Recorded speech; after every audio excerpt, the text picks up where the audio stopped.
Hello guys, welcome back to Spicy Reaction. I hope कि आप सब बढ़िया होंगे, फिटफाट होंगे और खूब मजे में होंगे। तो गाइस, आज हम आपके लिए जो वीडियो लेके आए ना, बहुत ही जबरदस्त वीडियो है। इंडिया में इन दो पर्सन की बहुत ही वर्थ है, इनकी पर्सनैलिटीज, इनके बिजनेस, ईच एंड एवरीथिंग जो है ना, इंडिया में छाए पड़ रहे हैं। अच्छा जी, कौन है वो? हम देखने जा रहे हैं जी अंबानी वर्सेस ओह, अडानी, इंडियन बिगेस्ट नाम ये एनर्जी दो ही हैं war beings business case study. India में बिलियनियर बहुत ज्यादा है। बहुत ज्यादा, पर लेकिन ये अंबानी और ऊपर- डानी की भाई बहुत ऊपर अलग ही चले लेवल गए। है, हाँ, अलग ही बिल्कुल। लेवल है इनके मुकाबले कोई नहीं है। जी बिल्कुल। तो चले जी वीडियो आज की देखते हैं, बहुत ही इंटरेस्टिंग वीडियो है। तो जो फ्रेंड एंड फैमिली चैनल पे न्यू है, फौरन हाँ, चैनल को एक चीज मैं सब्सक्राइब आपको करें। और बता दूं, बिलियनियर में इंडिया पूरी दुनिया में पहले नंबर पे है। नंबर पे है, बिल्कुल कि पूरी दुनिया में सबसे ज्यादा बिलियनियर जो वो इंडिया में है। बिल्कुल जी। चलें देखें फिर बिल्कुल। इनकी case study, business case study देखने हाँ, जा रहे हैं। अडानी और अंबानी का मुकाबला देखने का मजा आता है। बिल्कुल बिल्कुल अच्छा, वार भाई, ही है कहते हैं इनको। बिल्कुल हाँ। बिल्कुल। चलें स्टार्ट करते हैं। In Kutch, Gujarat, Adani Green, we are developing world's largest, 550,000 acres. right here in India and visible even from space. दोस्तों, मुकेश अंबानी और गौतम अडानी के बीच एक जबरदस्त रेस शुरू हो चुकी है। गुजरात के रेगिस्तान में कुछ दिलचस्प हो रहा है। Adani Green is building world's largest renewable energy park right here in India. इस रेस की शुरुआत अडानी ग्रुप ने की थी, लेकिन अब अंबानी भी पूरी ताकत के साथ मैदान में उतर चुके हैं। We are developing one of the world's largest solar projects. Ambani group की जो 5.5 लाख एकड़ की जमीन की एक्विजिशन है, माना जा रहा है कि वो सिंगापुर से करीब 5 गुना बड़ी वो जगह है। 5 गुना। इंटरेस्टिंग बात यह है कि अब तक ये दोनों एक दूसरे के बिजनेस से हमेशा दूर ही रहे थे। एक तरफ अडानी अपना एम्पायर इंफ्रास्ट्रक्चर पावर सेक्टर्स में बढ़ा रहे थे और दूसरी तरफ अंबानी टेलीकॉम, पेट्रोकेमिकल्स और रिटेल में बिजी थे। लेकिन अब रिन्यूएबल एनर्जी के मैदान में दोनों का सीधा टकराव शुरू हो चुका है जो मुकाबले में आ गई है। और ये कहानी शुरू होती है गुजरात के कच्छ से। स्वागत है आप सब लोगों का इंडिया के सबसे बड़े डिस्ट्रिक्ट में। पूरी तरह नमक की चादर से ढका ये डेजर्ट प्लेनेट अर्थ के सबसे बड़े सॉल्ट डेजर्ट्स में से एक है। साथियों, हमारा कच्छ हरित ऊर्जा का दुनिया का सबसे बड़ा केंद्र बन रहा है। ये दोनों बिजनेस टाइकून्स मिलकर कच्छ में लगभग 10 लाख एकड़ की जमीन डेवलप करने जा रहे हैं। जी हाँ, 10 लाख एकड़ की जमीन, यानी सिंगापुर से भी 5 गुना बड़ा लैंड पार्सल डेवलप होने जा रहा है। इसमें मुकेश अंबानी ने 5.5 लाख एकड़ और अडानी ने 4.6 लाख एकड़ डेवलप करने का प्रोजेक्ट उठाया है। लेकिन सवाल ये है, कच्छ ही क्यों? आखिर कच्छ जैसे एक सॉल्ट डेजर्ट में ऐसा क्या छुपा है कि भारत के दो सबसे बड़े बिलियनियर्स इस बंजर जमीन में इंटरेस्टेड है? 10 लाख एकड़ में आखिर ऐसा क्या होने वाला है और कच्छ के इस डेवलपमेंट से भारत का क्या फायदा होगा, जानेंगे इस एपिसोड में।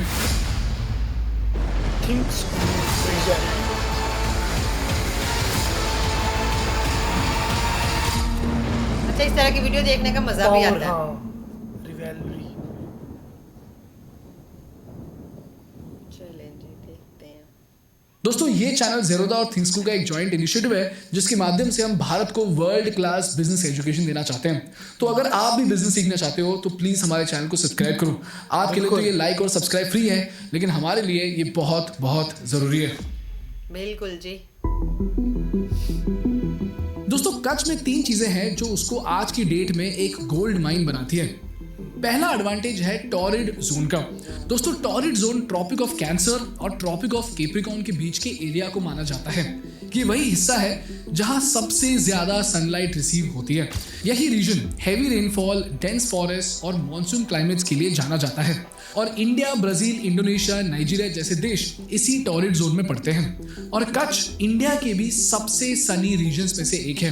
तो इस जोन में अगर आप सोलर पैनल सेटअप करते हो तो टेम्परेट जोन्स के कंपैरिजन में टॉरिड जोन से आपको 50 to 60% ज्यादा एनर्जी मिलेगी। इनफैक्ट कच्छ में इतनी पावरफुल सनलाइट है कि 1 स्क्वायर किलोमीटर एरिया में सोलर पैनल्स लगाकर आप 150 मेगावाट पावर जनरेट कर सकते हो। इसका दूसरा एडवांटेज है विंड स्पीड। अगर आप इस चार्ट को देखो तो इसमें विंड एनर्जी के प्रोडक्शन के लिए विंड स्पीड को रेट किया गया है। इसमें कहा जाता है कि अगर विंड की स्पीड 6 मीटर्स पर सेकंड हो तो अच्छा है, 7 मीटर्स पर सेकंड हो तो बहुत अच्छा है, और अगर 8 मीटर्स पर सेकंड हो तो इंडस्ट्री स्टैंडर्ड्स में एक्सीलेंट माना जाता है। और कच्छ की विंड स्पीड 8 मीटर्स पर सेकंड है, जिसकी वजह से कच्छ में विंड एनर्जी का भी बहुत बड़ा स्कोप है।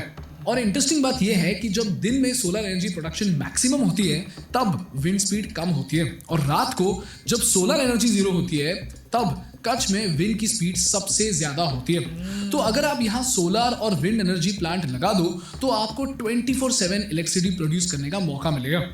कच्छ का तीसरा एडवांटेज है लैंड अवेलेबिलिटी। दोस्तों, आज भारत की जितने भी मेगा प्रोजेक्ट्स हैं उनमें डीले का एक बहुत बड़ा रीजन होता है लैंड एक्विजिशन, क्योंकि सरकार को अगर कहीं भी हाईवे, एयरपोर्ट या कोई भी इंफ्रा प्रोजेक्ट बनाना हो तो पहला काम होता है वहां की जमीन को एक्वायर करना, और यही काम इंडिया में सबसे स्लो और कंट्रोवर्शियल प्रोसेस है, क्योंकि इसमें कभी लोग लैंड देने से मना कर देते हैं, कई लोग प्रोटेस्ट करने लग जाते हैं, कई बार कोर्ट केसेस हो जाते हैं, और कई बार तो लैंड का ओनरशिप पता करना भी बहुत मुश्किल हो जाता है। इसी वजह से बुलेट ट्रेन और भारतमाला जैसे मेगा प्रोजेक्ट्स का कंप्लीशन 2022 से 5 से 10 साल के डिले पर चल रहा है। और इंडिया में प्रॉब्लम ये भी है कि हर स्क्वायर किलोमीटर पर 492 लोग रहते हैं। तो जब सरकार यहाँ पर लैंड एक्विजिशन के लिए आती है तो उन्हें 492 लोगों को कॉम्पेंसेट करना पड़ता है। लेकिन कच्छ में ये प्रॉब्लम बहुत कम है। क्यों? क्योंकि पहले तो कच्छ में 1 स्क्वायर किलोमीटर में 50 लोग से भी कम लोग रहते हैं, और क्योंकि कच्छ का ज्यादातर हिस्सा डेजर्ट और सॉल्ट प्लेन्स है, खेती भी यहाँ पर बहुत ही लिमिटेड एरियाज में होती है। So it has a perfect combination for massive industrial development. इसीलिए दोस्तों, अंबानी और अडानी, इंडिया के 2 सबसे पावरफुल बिजनेसमैन, इस डेजर्ट को एक एनर्जी सेंटर बनाना चाहते हैं। अब सवाल यह है कि सोलर एनर्जी तो कई सालों से यूज हो रहा है, तो अचानक से आज अंबानी और अडानी सोलर एनर्जी को लेकर इतने सीरियस क्यों हैं? Over the next 5 years, the Adani Group will invest over rupees 2 lakh crore in Gujarat. We are on track to fully commit and invest up to rupees 75,000 crores to establish this Dhirubhai Ambani Green Energy Giga Manufacturing Complex. दोस्तों, इसके भी 3 कारण हैं। पहले तो पिछले 10 सालों में सोलर एनर्जी को प्रोड्यूस करने का कॉस्ट इतनी तेजी से गिरा है कि आप हैरान रह जाओगे। लुक एट दिस, जैसे जैसे दुनिया भर में सोलर मॉड्यूल का प्रोडक्शन बढ़ रहा है वैसे वैसे इनकी प्राइसेस कम होती जा रही है। लुक एट दिस, 2009 में 1 मेगावाट आवर प्रोड्यूस करने में $500 लग जाते थे, लेकिन 2024 में ये कॉस्ट $60 से भी कम हो चुका है। सेकेंडली, अगर भारत ने सोलर और विंड जैसे रेन्यूएबल एनर्जी को अडॉप्ट नहीं किया तो भारत एक बहुत बड़े मुसीबत में पड़ सकता है। इस मुसीबत का नाम है कार्बन टैक्स। कार्बन टैक्स का मतलब क्या है? आज यूरोप के बड़े बड़े देश ऐसे रूल्स पास कर रहे हैं जिनके हिसाब से जो कंट्रीज ज्यादा पोल्यूशन करती है वो कंट्रीज उनके गुड्स पर एक्स्ट्रा टैक्स देने पर मजबूर हो जाएगी। इसको बोला जाता है CBAM और कार्बन बॉर्डर एडजस्टमेंट मैकेनिज्म, यानी कार्बन टैक्स। फॉर एग्जाम्पल, आज इंडियन स्टील पूरी दुनिया में इसलिए बिकता है क्योंकि एक तो हमारे लेबर कॉस्ट कम है और दूसरा हम कोल यूज करते हैं स्टील को प्रोड्यूस करने के लिए, लेकिन कोल से बहुत ज्यादा CO2 एमिशंस होते हैं। अब यूरोप क्या करेगा?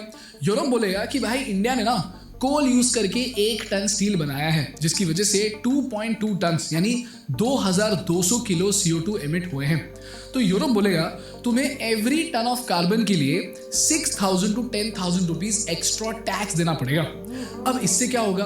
अगर Indian steel 50,000 rupees per ton पे बिकता था और European steel 55,000 rupees per ton पर बिकता था, 6,000 rupees per ton carbon tax लगने के बाद Indian steel 63,200 rupees per ton पर बिकेगा और यूरोपियन स्टील सिर्फ 55,000 रुपीज पर टन पर बिकेगा।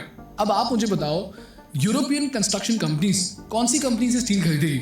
ऑब्वियसली यूरोपियन कंपनी से खरीदेगी, राइट? बिकॉज इट्स चीपर, सस्ता पड़ रहा है। और इसी तरह दोस्तों, कार्बन टैक्स हमारे सारे एक्सपोर्ट मार्केट्स को बर्बाद कर सकता है। और देखा जाए तो आज इंडिया के सबसे बड़े एक्सपोर्ट्स में आते हैं स्टील, सीमेंट, एल्यूमिनियम, केमिकल्स और फर्टिलाइजर्स, और हर चीज के प्रोडक्शन में हम लाखों टन कार्बन एमिट करते हैं। इसीलिए मोदी सरकार ने रेन्यूएबल एनर्जी के लिए इतने सारे पॉलिसीज निकाले हैं कि 2070 तक हमारा ये टारगेट है कि जितना कार्बन हम एमिट करेंगे उतना ही कार्बन हम अब्सॉर्ब भी करेंगे। इसीलिए भारत को सोलर प्लस विंड की बहुत ज्यादा जरूरत है, जिससे पोल्यूशन कम होगा और हम पर कार्बन टैक्स नहीं लगेगा। इवेंचुअली इंडियन प्रोडक्ट्स यूरोप और यूएस में चीप और कॉम्पिटिटिव प्राइस में मिलेंगे। तो रिन्यूएबल एनर्जी अडॉप्ट करना भारत के लिए सिर्फ एक एनवायरमेंटल नहीं बल्कि एक इकोनॉमिकल चैलेंज भी बन चुका है। एंड लास्टली दोस्तों, भारत में एक नया ट्रांजिशन आ रहा है जहां हम सेंट्रलाइज्ड पावर से डिसेंट्रलाइज्ड पावर में ट्रांजिशन हो रहे हैं। तो अब हो क्या रहा है, थर्मल पावर प्लांट्स में एनर्जी जनरेशन होता है, फिर हाई वोल्टेज ट्रांसमिशन लाइंस के माध्यम से एनर्जी को पावर प्लांट से आपके शहर तक पहुंचाया जाता है और फिर यहां से अडानी पावर जैसी डिस्ट्रीब्यूशन कंपनी आपके घर तक एनर्जी पहुंचाती है, जिसके बाद आप एसी चलाकर पावर को कंज्यूम करते हो। इसे कहते हैं ग्रिड। लेकिन यहाँ पर प्रॉब्लम यह है कि भारत में इलेक्ट्रिसिटी कंजम्पशन बहुत ही तेजी से बढ़ते जा रही है। जैसे 1947 से लेकर 2023 तक भारत का हर इंसान 80 गुना इलेक्ट्रिसिटी कंज्यूम करता है। आज इंडिया का पर कैपिटा एनर्जी कंजम्पशन है 1400 किलोवाट आवर, लेकिन चाइना का कंजम्पशन है 7100 किलोवाट आवर और अमेरिका का पर कैपिटा कंजम्पशन है 12,700 किलोवाट आवर। तो देखा जाए तो जैसे जैसे इंडिया डेवलप होगा वैसे वैसे हमारा कंजम्पशन भी बढ़ता जाएगा और जैसे जैसे भारत डेवलप होगा, एक्सपर्ट्स का मानना यह है कि हमारा ग्रिड सिस्टम 17 से 20% एनर्जी सिर्फ ट्रांसमिशन में ही वेस्ट कर देगा। और जरा सोच के देखो इसमें कितना ज्यादा झंझट है। एक छोटे से गांव में इलेक्ट्रिसिटी पहुंचाने के लिए करोड़ों रुपए के ट्रांसमिशन लाइंस बिछाने पड़ते हैं और इसको 5 से 7 साल लग जाते हैं। But all thanks to solar अब हर घर बिना किसी पावर प्लांट के, बिना किसी ट्रांसमिशन लाइंस के, बिना किसी इलेक्ट्रिसिटी डिस्ट्रीब्यूटर के सोलर पैनल लगाकर खुद एनर्जी प्रोड्यूस करके कंज्यूम कर सकता है। इनफैक्ट मोदी जी का विजन यह है कि आने वाले कुछ सालों में हर घर इलेक्ट्रिसिटी प्रोड्यूस भी करेगा और सरप्लस एनर्जी ग्रिड को सप्लाई भी करेगा। यही पीएम सूर्य घर योजना का विजन है और अंबानी और अडानी इस ग्रिड में इस कोल पावर प्लांट को रिप्लेस करके सोलर एनर्जी पावर प्लांट्स बिठाना चाहते हैं। तो अब सवाल यह है कि अडानी और अंबानी की बिजनेस स्ट्रेटेजी है क्या और इन दोनों में से आगे कौन है?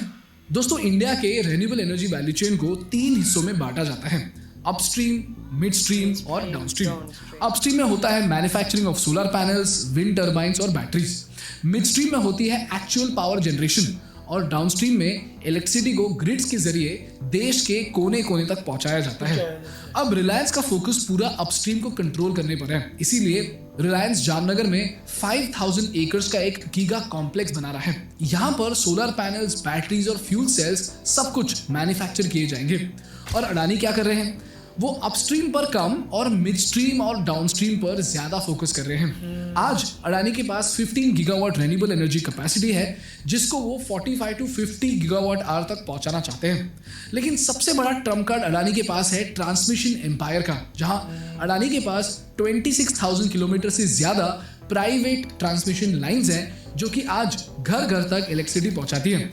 इसी तरह अंबानी अपस्ट्रीम और अडानी मिडस्ट्रीम और डाउनस्ट्रीम पर फोकस करके अपना सोलर एम्पायर बनाने की कोशिश कर रहे हैं। अब आखिरी सवाल यह है कि भारत के इस रेवोल्यूशन का फायदा हमारे जैसे एंटरप्रेन्योर्स कैसे उठा सकते हैं?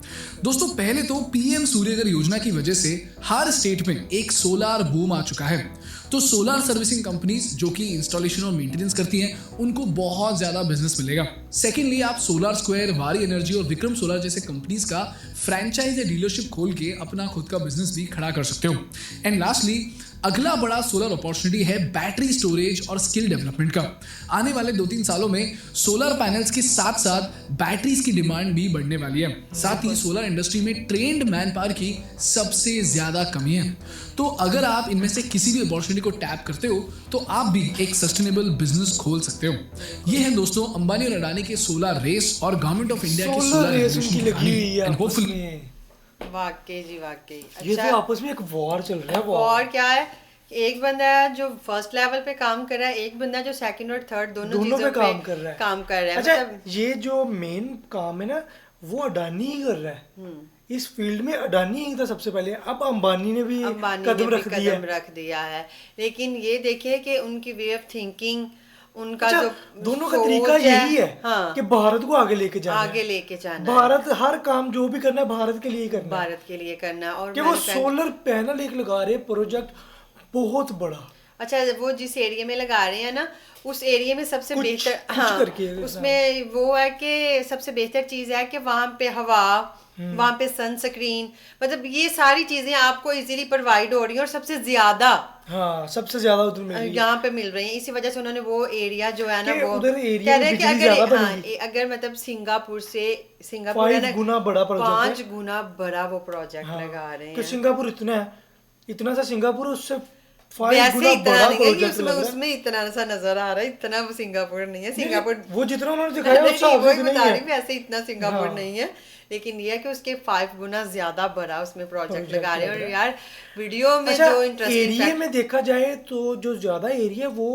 अंबानी के पास है, हाँ, 5.5 लाख एकड़, हाँ, 5.5, क्योंकि 10 लाख एकड़ का ये प्रोजेक्ट लगा, उन्होंने 4 पॉइंट समथिंग किया और उन्होंने उनका 4.6 है, हाँ, उन्होंने कुछ उसी हिसाब से किया। लेकिन ये है कि बहुत भाई जबरदस्त किस्म की वीडियो थी, इंटरेस्टिंग फैक्ट थे और वाकई ही। अच्छा, पहले इनकी ना अलग अलग फील्ड थी कि अपनी अपनी फील्ड में दोनों काम करते, लेकिन अब दोनों एक फील्ड में काम कर रहे हैं और मजा तो अब आएगा ना, जबरदस्त, अब तो वार होगा, वार, बिल्कुल। मतलब उनका ये होगा कि एक से बढ़कर एक बंदा जो है ना, उनकी वो उसकी कोशिश होगी कि मैं बेहतर करूं, वो कहेगा मैं बेहतर करूं, और बेहतर की रेस में ही बेहतर होता जाएगा, क्योंकि मुल्क के लिए फायदा होगा। बिल्कुल बिल्कुल भाई, कि इससे जो आम पब्लिक है उसको बहुत फायदा होने वाला है कि इंडिया अच्छा देखिए में बहुत ऊपर चला जाएगा। देखें बाकी उन्होंने आने वाली मतलब ये चीज कि जब नेक्स्ट जब हम पे कोई मतलब टैक्सेस वगैरह लगेंगे तो उसके हिसाब से भी उन्होंने पहले ही सोच के रखा हुआ है कि जब हमारा जब कार्बन टैक्स हमारा ज्यादा हो जाएगा तो उसके लिए हमें पहले ही कोई करके काम, ये होती है एक गुड थिंकिंग। और एक लीडर की पहचान ये है कि वो आने वाले टाइम के बारे में भी सोच रहा है। ये नहीं है कि अभी ये काम कर लिया फिर आएगा टाइम तो देखा जाएगा, नहीं, उन्होंने कहा कि अगर नेक्स्ट जो अब हम पे अगर ये टैक्स लगेगा तो उसके लिए हमें पहले उपाय करना चाहिए, तो वो उन्होंने किया। उन्होंने पोल्यूशन को कम करने का हर चीज मेंटेन करके रखी हुई है कि भाई आगे हर चीज के लिए 2070 तक हमने ये सारा कुछ करना है और किसी चीज की कमी नहीं होनी। बिल्कुल जबरदस्त। आपको वीडियो कैसी लगी आप लोगों ने कमेंट सेक्शन में कमेंट करके जरूर बताना। वीडियो को लाइक करें, शेयर करें और चैनल को सब्सक्राइब करें। मिलते हैं जी नेक्स्ट वीडियो में। गुड बाय, अल्लाह हाफिज।